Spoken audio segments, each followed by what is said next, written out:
korucu olmayı reddeden, yani zulüme, baskıya, asimilasyona, Kürt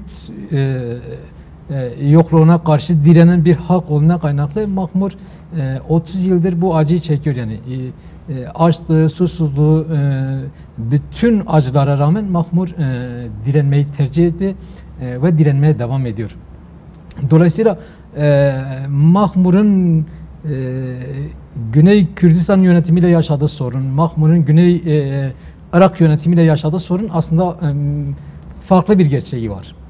Yani DAEŞ gibi bir örgüte karşı direnen, Irak halklarını DAEŞ belasında kurtarmaya çalışan,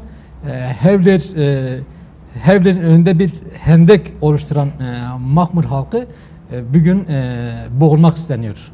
Aslında intikam almak isteniyor yani. Bu bir intikamdır 30 yıllık direniş kültüründen mi intikam almak direniş isteniyor? Tabii intikam alınıyor. Mesela diyelim geleneğinden direniş geleneğinden intikam alınıyor. DAEŞ'e karşı koyduğu tavırdan kaynaklı intikam alınıyor. Neden intikam alınıyor? Çünkü Mahmur şeyden sonra, DAEŞ saldırılarından sonra, DAEŞ'e karşı direndikten sonra Mahmur üzerinde ambargolar uygulanmaya başlandı. Öncesinde böyle bir şey yok.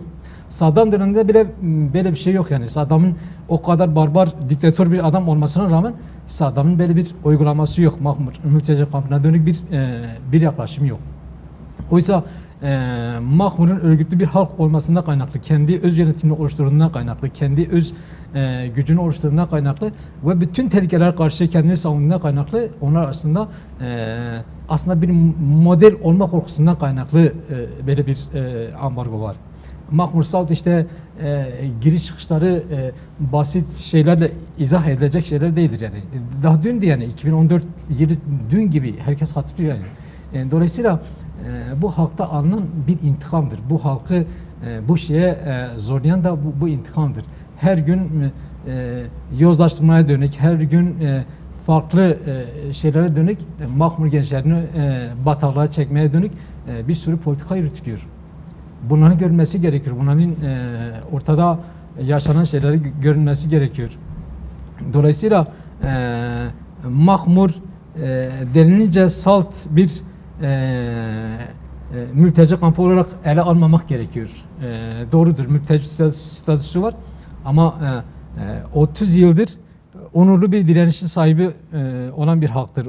Onurluca her türlü şeye karşı direnen, Kürt gericiliğine karşı da direnen, diktatörlüğe karşı da direnen ve bütün meşruiyeti kaybeden yapılara karşı direnen bir halktır yani. Şimdi 2014'ten bu yana Irak'ta bir meşruiyet kalmamış aslında. Kimin ne yaptığı belli değil. Yani hangi gücün nereden ne yaptığı belli değil. Madem öylesi bir devlet gücün varsa, madem öyle bir ülkeyi korumaya diyelim halkını koruma gibi bir algı varsa Irak'ın %20'si işgal edilmiş. Yani bir turnusol kağıdı görevi de görüyor aslında. Tabii. Mahmur'a yaklaşım Irak'ın genel topraklarına yönelik yaklaşımını genel topraklarına yaklaşım aynı zamanda bir Kürt halkına dönük bir yaklaşımdır yani. Salt Mahmur üzerinde işte bir 10.000 nüfusa sahip olan bir mülteci kampına yaklaşım değildir. Orada boğulmak istenen Kürt halkıdır. Aslında orada boğulmak istenen Kürt özgürlük düşüncesinin boğulması isteniyor. Salt böyle şey değil. Yani orada boğmak istedikleri özgür Kürt'ün kimliğidir. Esir alırız. Esir alamayacağı çok iyi biliyor. Yani bu halk Ninova'da direndi, bu halk yani kendi köyünde çıktığı günden bu yana hep direniştedir. Yani susuzluktan ölmüş, açlıktan ölmüş, yoksulluktan ölmüş, her türlü baskıya karşı direnmiş ve kendi toprağını terk etmemiş. Kürdistan'da yaşamak bedeline dönük her türlü bedeli ödeyeceğini şeyini ortaya koymuş ve burada yaşamaya devam ediyor. Peki şunu sormuş olalım o zaman. Yani Mahmur bugün coğrafik olarak Mahmur kampının bulunduğu yer aslında bu halkın, bu sözünü ettiğimiz halkın yerleştiği son halkalardan biri. Yani siz de ifade ettiniz, 30 yıl önce bu hikaye başlıyor. Botan'dan yalın ayak çıkıp gelen, işte zulme boyunu eğmeyen, teslim olmayı reddeden bir toplumsallık Güney Kürdistan'a geliyor. Güney Kürdistan'da da aslında 20 yıla yakın bir süre kalıyorlar, değil mi? Yani 10-15 yıllık bir süre zarfında Güney Kürdistan sınırları içerisinde kalıyorlar. Ancak burada da Kürt dediğimiz bazı partilerin ve iktidar güçlerinin de yoğun baskısına maruz kalıyor.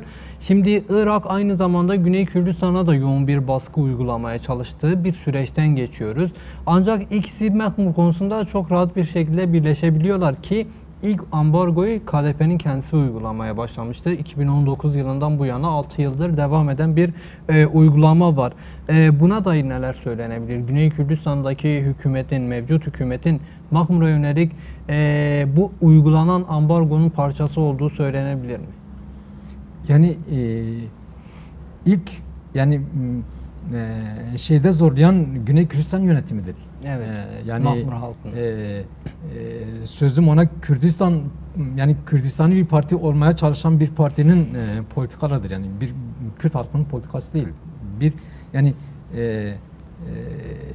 ilk baskıyı uygulayan, ilk şeyi geliştiren bir Kürt yönetimidir. Yani onun neyin üzerinden al? Mesela Halya bugün de Mahmur halkı gidemiyor. Hevlere giremiyor. Evet. Veya diyelim Süleymaniye'de geldiğinde özgürce çalışamıyor. Bir mülteci kimliği var. Yani kendi verdiği kimliği kabul etmeyen bir yönetim var. Yani onayladığı Birleşmiş Milletler'de imzası olan bir devlet kendi verdiği kimlikte insanların istediği yerde çalışmayacağını ortaya koyan bir durumdur. Yani dünyanın hiçbir yerinde 30 yıl boyunca mülteci statüsüne kalan bir halk yoktur. Değil mi? Vatandaşlığa vesaire alınması gerekiyor. Vatandaşlığa alınmış, sosyal güvenceleri verilmiş.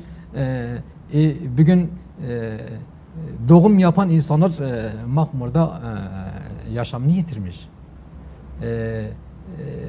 Basit bir olayda, basit bir kazada yaralanan insanlar yaşamını yitirmiş. Çok trajik şeyler var yani Mahmur'da, böyle uzakta görüldüğü gibi değildir. Mahmur'da herhangi bir sosyal güvencesi olmayan bir yerde kendi imkanlarıyla, kendi doktorunu kendisi yaratıyor, kendi belediyesini kendisi yaratmış, kendi imkanlarıyla yaşayan bir halk gerçekliği var.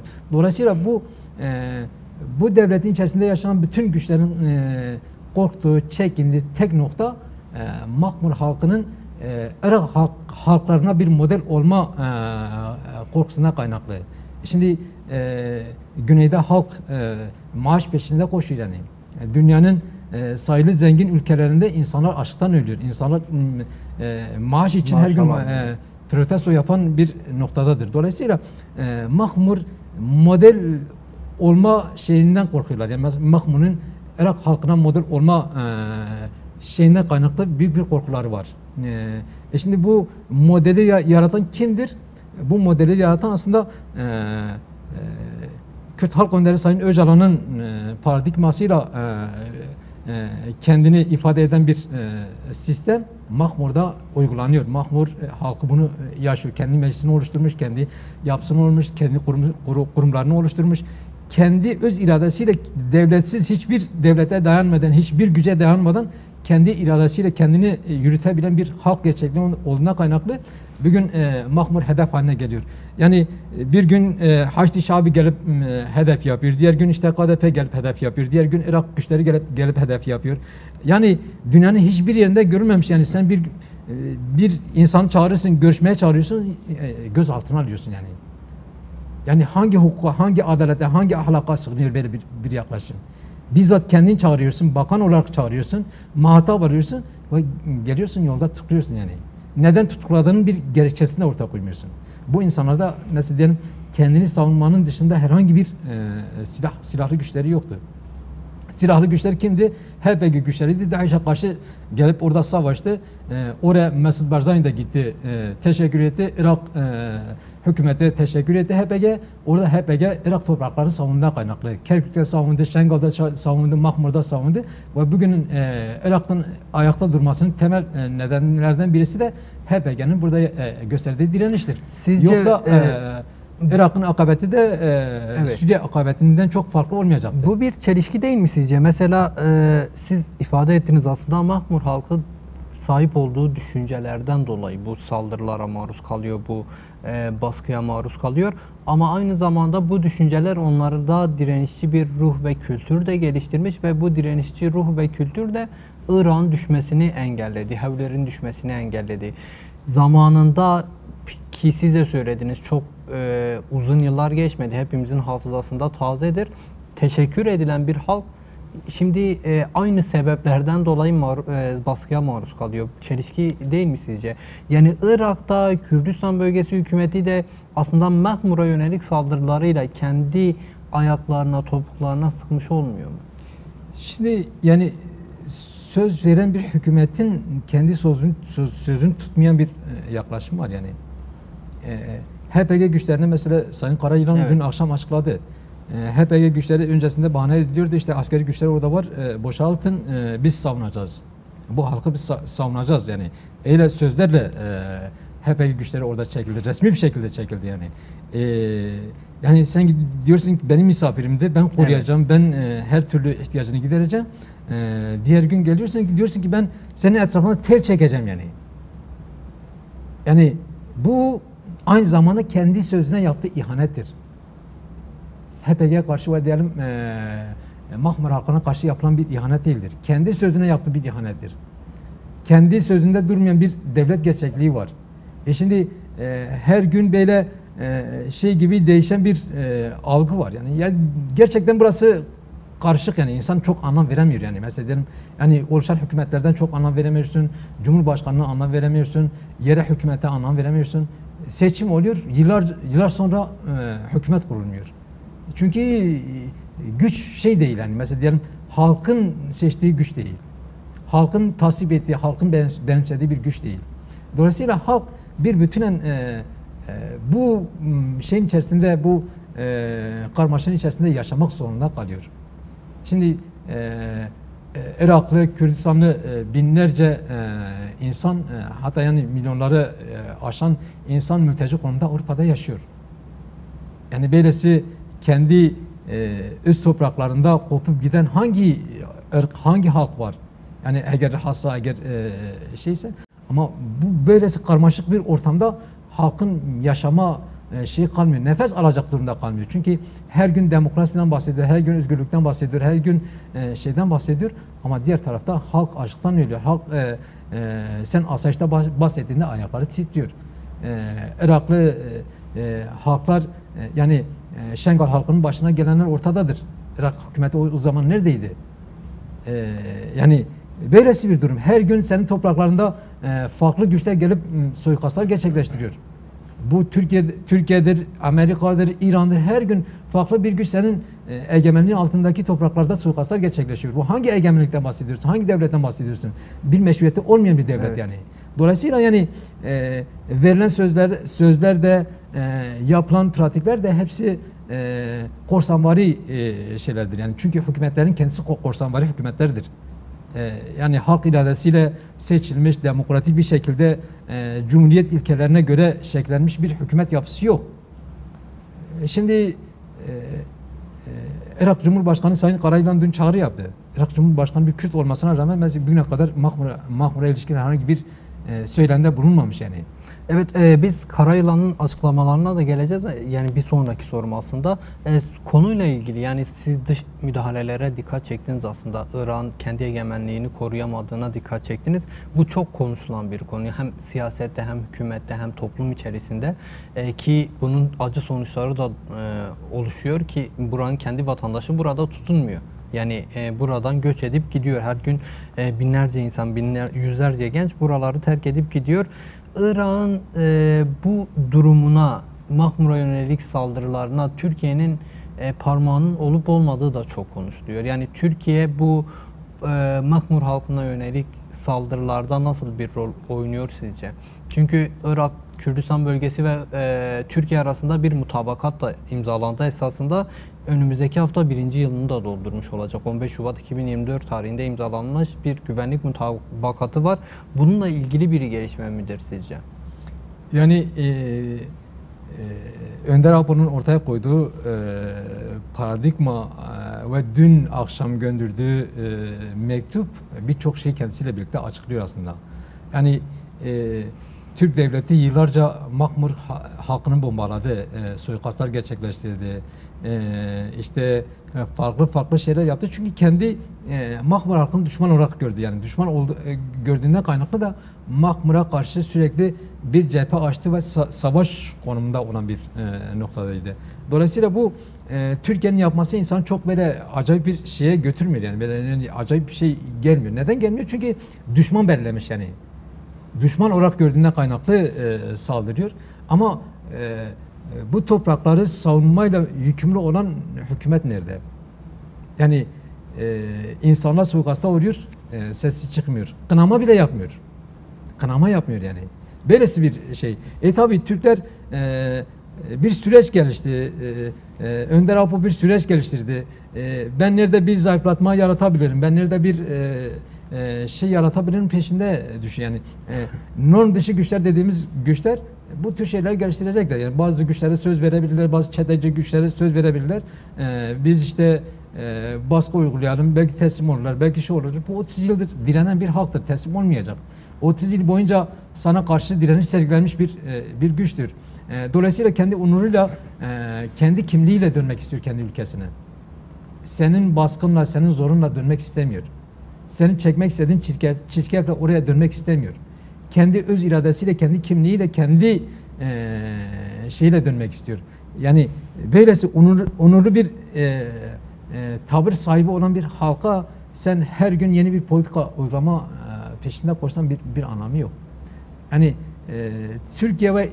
Türkiye, İran, yani Türkiye, Irak ve KDP'nin oluşturduğu ortak üçlü mekanizma var. Mahmur'a dönük. Evet. Yıllarca tartışılıyor yani. Ajanları sızdırılması, suikastların gerçekleştirilmesi, insanların düşürülmesi, uyuşturucu, fuhuş şeyleri yani ahlaki noktada bozmaya dönük bazı şeylerin geliştirilmesi, bunlar hepsi biliniyor. Bunlar kimin tarafından geliştiğini herkes biliyor. Yani şimdi sen ambargo uygulayacaksın, insanların giriş çıkışını yasaklayacaksın ama senin için faydalı olabilecek ve diyelim sana hizmet edebilecek, sana daha doğrusu ajanlık yapabilecek insanları rahatlıkla her yerde barındırabiliyorsun. Evet. Rahatlıkla istediğin zaman gidip gelebiliyor. Bu kendisiyle birlikte yozlaştırmayı da getiriyor. Kendisiyle birlikte farklı şeyleri de geliştirmeye çalışıyor. Yani Mahmur bu noktada mesela diyelim her türlü saldırı, mesela diyelim ahlak dışı saldırılara karşı direndi, saldırılara karşı direndi ve bugün de direnmeye devam ediyor. Yani bu direnişin bu saatten sonra kırılacağını, bu saatten sonra şey olacağını düşünmüyorum. Beklememek gerekir. Karayılan'ın da aslında benzer açıklamaları var. HPG komutanlarından Sayın Murat Karayılan'ın dün gerçekten de çarpıcı açıklamalar vardı. Irak'ı ciddi anlamda ilk defa bu kadar sert bir dille hem eleştirdiğini hem uyardığına tanıklık ediyoruz diyebilirim. Mahmur uyarısı ne anlama geliyor? Irak'ı gerçek anlamda bir geri çekil çağrısı mı yapıyor? Yani Mahmur halkını rahat bırakın çağrısı mı yapıyor? Tabii gerilanın böyle giderse Mahmur'a geri dönebileceğinden söz ediyor. O durumu da bir hatırlatmak gerekiyor. Gerilan niçin Mahmur'daydı, niçin geri çekildi? Siz az önce biraz ifade ettiniz aslında. Bir anlaşma, de facto da olsa bir anlaşmanın sonucu geri çekildiğini ifade ettiniz. Bu duruma ilişkin neler söyleyebilirsiniz? Yani Sayın Karayılan'ın ortaya koyduğu şey aslında çok mütevazice bir yaklaşımdı. Evet. Yani mesela diyelim böylesi mütevazice bir çekilmenin sonucunda mesela diyelim mesela mevziler devredilirken diyor ki mevziler devredilirken söz verdiler biz koruyacağız. Yani şimdi HPG güçleri olmasaydı biz buradaydık, yani bu topraklarda yaşıyorduk. HPG güç olmasaydı bir gün Irak adına Irak adında bir ülke olmayacağını hepimiz biliyorduk. DAEŞ'in elindeydi. Saldırılar sonucunda Irak, Suriye'nin mevcut durumda olduğu konumda olacaktı. Irak hükümeti, Irak federal bölge adında bir şey kalmayacağını herkes biliyordu. Bunu engelleyen HPG güçleriydi. HPG güçleri geldi, savaştı. Herkes bırakıp kaçtı yani. Bu biliniyor yani. Kaçtı. Barzani gitti Mahmur'a, HPG güçlerine teşekkür etti yani. Teşekkür etti yani arabasını, uçağını tutan kaçtı. Bu başta parti yetkililerinden tutanım savunma güçlerine kadar herkes bırakıp kaçtı yani. Bu bir gerçeklik, çünkü öncü güç eğer bir direniş göstermese Peşmerge güçlerinin direniş göstereceğini sanmıyorum yani. Olmaz yani, çünkü güvendiği, inandığı kişiler kaçıyordu. Yani kaçan kaçanaydı. Şengal'ı gördük yani, nasıl arabalarla kaçtığını televizyonlarda şey yapıyordu. Şengal'ı savunmayacağımızı söylediler yani. Biz kaçıyoruz, DAEŞ geliyor. Mahmur'da aynı şey. HPG oraya gelmeseydi Hevler adına bir şehir kalır mıydı? Kürdistan bölgesi denilen bir bölge kalır mıydı? Kalmayacaktı yani. Silip süpürecekti. DAEŞ hepsini alırdı. Gelirdi, Süleymaniye'de alırdı, Bağdat'da alırdı, şeyde alırdı. Ama HPG bu kadar, mesela Kerkük'te binlerce şehidi var yani. Irak toprakları için HPG'nin döktüğü kan aslında bugün utanmaları gerekiyor. Bu kadar direnişe rağmen, bu kadar fedakarlığa rağmen, yani gelip sen topraklarını koruyan insanlar burada canını verirken sen kaçıyordun yani. Sen bir gün geliyorsun orada diyorsun ki bu halkı ben burada boğacağım yani. Bu ahlaki bir şey değildir. İnsani bir şey değildir. Vicdani bir şey değildir. Yani dünyanın hiçbir, yani insani olarak ele aldığında hiçbir yerde görülmemiş bir şeydir yani. Şimdi bunu nereye koyacaksın mesela? İnsan olarak düşündüğünde bunu nereye koyacaksın? Yani geleceğim, ben senin için her türlü fedakarlığı yapacağım. Ama sen arkada geleceksin, bana hançer saplayacaksın yani. Böyle bir mantık olur mu? Mesela daha sonra ne oldu? Irak HPG'yi yasaklı örgütler listesine aldı. Doğru. Sen dün teşekkür ettin yani. O zaman sen çıkarların doğrultusunda mı şey oluyordu? O insanlar niçin kanını döktü? Hükümet olarak teşekkür ettim, Cumhurbaşkanı olarak teşekkür ettim, Başbakan olarak teşekkür ettim ve yerel hükümet bizzat gitti. O insanların ayağına teşekkür etti yani. Ve sonra da hepsi kendi sözüne geri döndü. Yani böylesi kaypak bir yaklaşım, böylesi bir kaypak bir zemin, böylesi, yani bu kendi halkına uygulanan aynı zamanda uygulanan bir şeydir yani. Mesela her gün DAEŞ'e karşı operasyon, sözde DAEŞ'e karşı operasyon yapıyorum adı altında bir sürü şey yapılıyor yani. Sirkülasyon haberler yayılıyor. Bu DAEŞ nereden geliyor? Madem sen o kadar bir devletsin, DAEŞ'i yaratan kimdi? O zaman bunu sorarız yani. Bu DAEŞ nereden çıktı? Kim yarattı? Yani bu güçler o zaman DAEŞ'i yaratan bu güçlerdir. Çünkü DAEŞ'in intikamı bu halkta alınıyor. DAEŞ'in intikamı HPG'den alınıyor. DAEŞ'in intikamı Kürtlerden alınıyor. DAEŞ'in önüne geçtiğinden kaynaklı, DAEŞ'i durdurduğunda kaynaklı, DAEŞ barbarlığını durdurduğunda kaynaklı bu halktan intikam alınıyor. Yani bu çerçevede insan ele alabilir yani. Bunların yaklaşımı, bunların anlayışını bu çerçevede değerlendirebilir yani. Peki gerillanın gerçekten Mahmur'a geri dönme ihtimali var mı? Varsa böyle bir ihtimal yaratabileceği sonuçlar da elbette ki sıradan olmayacaktır. Yani Sayın Karayılan'ın açıklamalarından sonra yani bir saat sonraydı sanırım, yani hemen hemen aynı denklemde Önder Apo'nun bir mektubu geldi, evet, Mahmur halkına. Mahmur halkına hem teşekkür mahiyetinde hem de direnişçi geleneğinden kaynaklı Kürt Özgürlük Hareketi açısından idol bir yeri olduğunu, yani direnişçi bir halk genelinden olduğuna dair hem teşekkür etti hem de bu sürecin bir parçası da Mahmur halkı olduğunu ortaya koydu yani. Dolayısıyla şu anda İmralı'da yürütülen görüşmeler, Türkiye ile yürütülen görüşmeler aynı zamanda bunun bir parçası da Mahmur kampı üzerinde yürütülen bir şeydir. Yani o halk uzaydan gelmemiş, bizim halkımızdır yani. Bu çalışmalar onun üzerinde de yürütüldüğüne kaynaklı. Aslında bunu sekteye uğratmaya dönük bir şey var, bir yaklaşım yani. Bilinen şeyler değil. Yani mesela diyelim bu süreç başlandığında ilk akla gelen şey yani Mahmur durumu, yani Mahmur'un durumu, Mahmur'un kimliği üzerinde bir şey insanın aklına geliyordu yani. Önderlik bu çerçevede Mahmur halkının bir statüyle geri gönderme noktasında bir şey insanın aklına gelebiliyordu. Bir gün somutlaşıyor. Somutlaşınca da bu güçler kendi şeylerini görüyor. Yani yaptığı yanlışlıkları gördüklerinde kaynaklı bu baskıları yoğunlaştırıp daha çok proaksiyon yaratabilecek, daha çok proaksiyonlar şeyler yaratabilecek şeyler ortaya koyuyor. Sayın Karayılan'ın da yaptığı açıklama bu temeldedir. Yani biz dün savunduk, bugün de savunmaya devam edeceğiz. Kürt halkı nerede olursa HPG gücü oradadır. Çünkü halk savunma güçleridir. Halkı savunuyor. Bu halkı her türlü baskıyı uygularsan HPG fedai bir güçtür yani. Nasıl öncesi geldiyse bugün yeniden gelir yani. Bunun karşısında savaşabilecek hangi şeydir? Yani böyle bir savaşı göze alabilecek noktada mıdır Irak? Bence değildir yani. Kendi içerisinde paramparça olan bir devlettir. Kendi içerisinde yani ordusu içerisinde parçalanmış bir devlet yapısı var. Kime karşı savaşacak? Yani kendini kandıran bir noktadadır yani. Dolayısıyla yani bizim yani insan olarak yapmak istediğimiz çağrı budur aslında. Yani Sayın Karayılan da dün bir çağrı yaptı. Yani